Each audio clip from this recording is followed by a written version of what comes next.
Assalamualaikum warahmatullahi wabarakatuh. Okey, baiklah murid-murid, hari ini kita akan masuk tajuk baru iaitu pelajaran 6. Tajuknya ialah Rasulullah SAW contoh terpuji. Okey, kita dalam topik sirah. Kita nak baca cerita tentang unit 6.1 memahami dan mengambil iktibar daripada perkahwinan Nabi Muhammad sallallahu alaihi wasallam. Okey, kenal tak Nabi Muhammad? Nabi Muhammad ni nabi yang terakhir. Okey, kita ialah umat Nabi Muhammad. Jadi kita hendaklah mengikut ajaran Nabi Muhammad. Okey, sallallahu alaihi wasallam. Okey, murid-murid boleh tengok gambaran ini. Ini adalah gambar orang. Gambar kat mana ni? Ini ialah gambaran di majlis perkahwinan. Macam itulah juga Nabi Muhammad sallallahu alaihi wasallam pun berkahwin. Okey, ini ialah perkahwinan bagi kaum Melayu. Okey, kaum kita lah Melayu kan? Okey. Kat sini ada orang-orang tua. Duduk kat sini berbincang mungkin ada juga hantaran. Ni banyak hantaran ni Okey, ada pelamin. Pengantin yang tak nampak.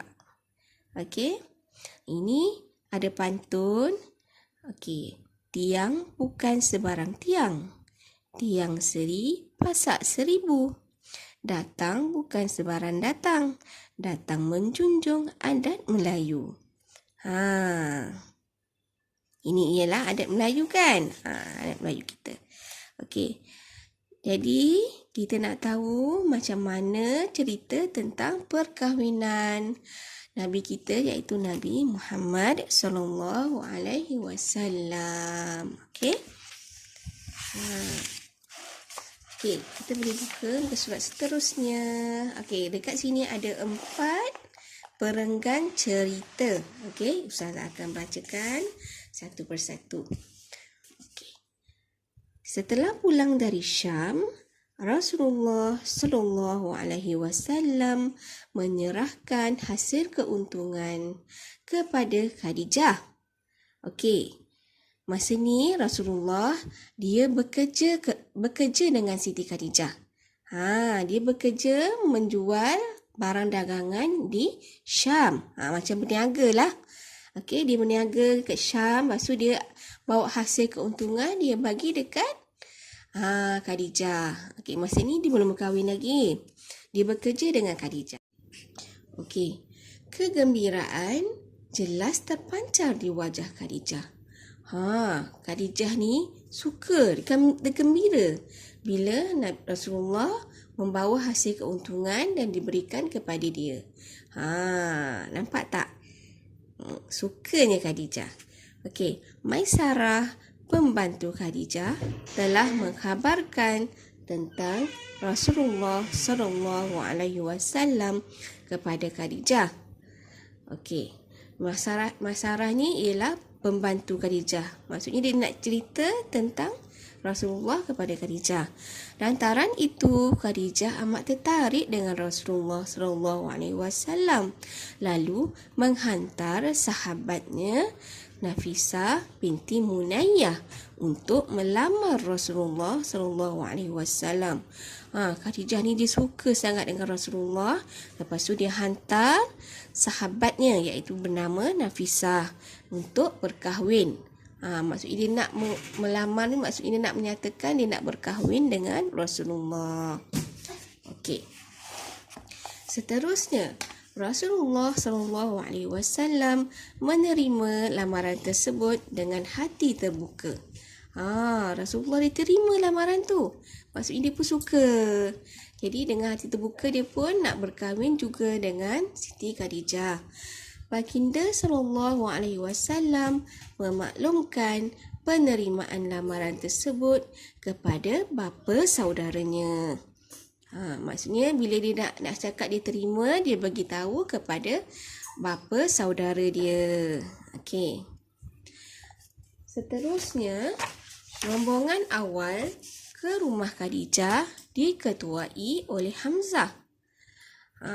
Macam itulah juga tadi rombongan pengantin nak pergi ke rumah pengantin perempuan. Mesti ada orang tua kan. Jadi ini pun ada juga namanya Hamzah. Okey, setelah 2 bulan Rasulullah SAW pulang dari Syam, termeterailah ikatan baginda SAW dan Khadijah dengan hantaran 20 ekor unta. Nabi Muhammad dan Khadijah pun ada juga hantaran. Okey, hantarannya ialah 20 ekor unta. Banyaknya. Banyak kan? 20 ekor unta ni. Ini hantaran yang Nabi Muhammad SAW bagi kepada Siti Khadijah. Okey, ketika itu baginda SAW berusia 25 tahun. Manakala Khadijah berusia 40 tahun. Okey, nampak kan Nabi SAW muda, 25 tahun. Khadijah ni masa ni dia dah janda. Dia dah pernah berkahwin sebelum ini. Okey. Jadi majlis perkahwinan tersebut dihadiri oleh Bani Hashim dan Bani Mudhar. Okey, Bani Hashim dan Bani Mudhar ni apa? Ini kaum lah. Pada zaman Nabi tu ada kaum. Dia ada kaum ni Bani apa. Okey, ini Bani apa. Ada nama-nama dia sendiri. Bani Hashim dan Bani Mudhar. Okey. Jadi ini adalah cerita tentang perkahwinan Nabi Muhammad SAW. Okey. Itu sahaja ceritanya. Jadi kita akan berjumpa di masa akan datang. Jadi murid-murid boleh jawab soalan yang Ustazah akan berikan secara online. Okey.